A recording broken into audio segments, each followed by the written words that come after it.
July 28, 1914, the assassination of Austria-Hungary's Archduke Franz Ferdinand by a Serbian nationalist triggers World War I. Nearly 2 years after the start of the war, on April 6, 1917, the United States declares war on Germany.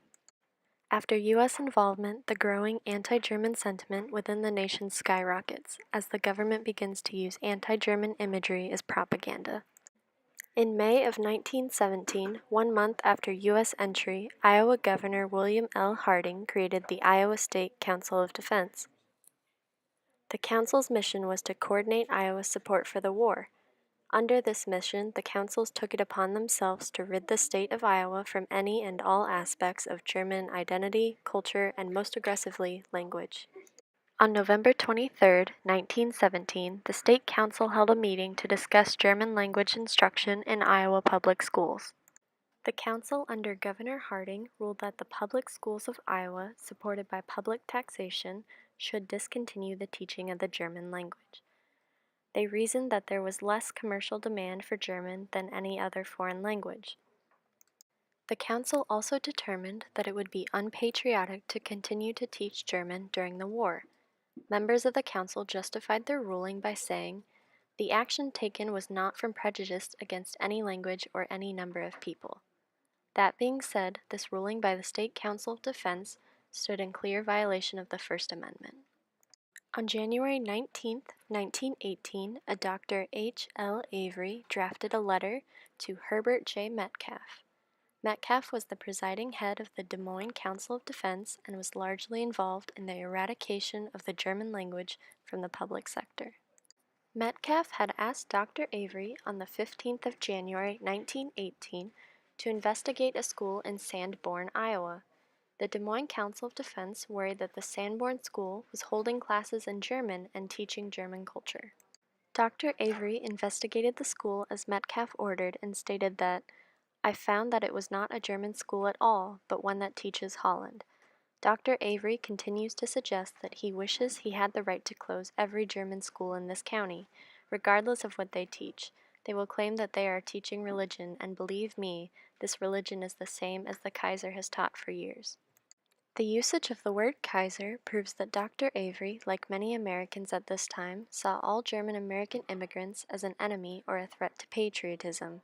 On May 17, 1918, the Black Hawk Davenport High School newspaper printed 2 articles on their front page entitled "German Dropped from School" and "Burn German Books." In the article "German Dropped from School," it explains that the Board of Education has decided to immediately remove German language instruction from grade schools and high schools. The article explains that this action was carried through by orders of Superintendent Mr. Dyer. Dyer wanted his district to follow suit with the other districts within the state.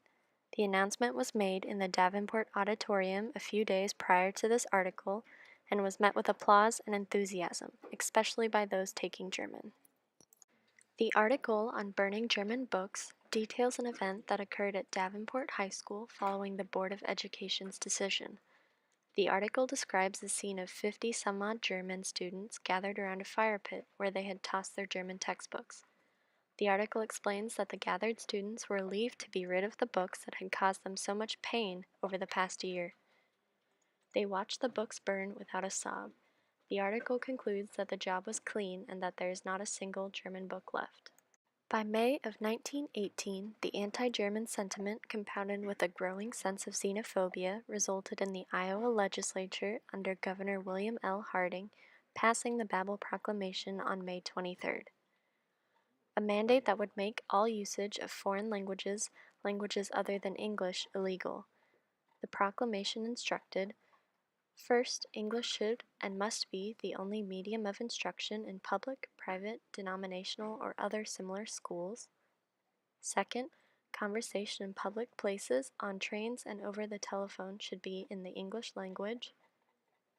Third, all public addresses should and must be in the English language. Fourth, let those who cannot speak or understand the English language conduct their religious worship in their house. The Babel Proclamation was an aggressive push to homogenize Iowa citizens during the war. Fortunately, about 1 month after the end of World War I, on December 4, 1918, the Babel Proclamation was declared unconstitutional and repealed. To this day, German language instruction is still struggling in Iowa schools. In 2014, the Iowa City School District canceled German language instruction due to budget cuts.